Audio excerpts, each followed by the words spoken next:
Welcome viewer, I am Murugan S. This video tutorial describes, fix Windows 11 Appdata folder is missing. Open File Explorer.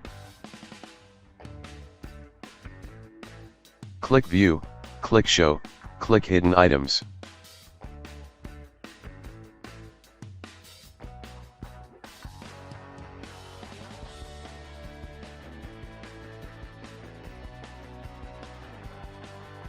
Right-click Start button, click Run.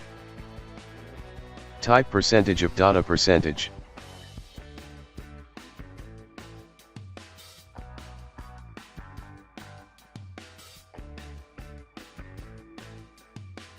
Open Appdata folder.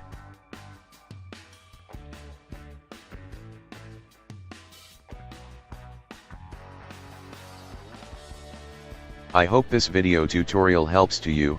Please like, share and don't forget to subscribe my channel. Thank you very much. See you next video.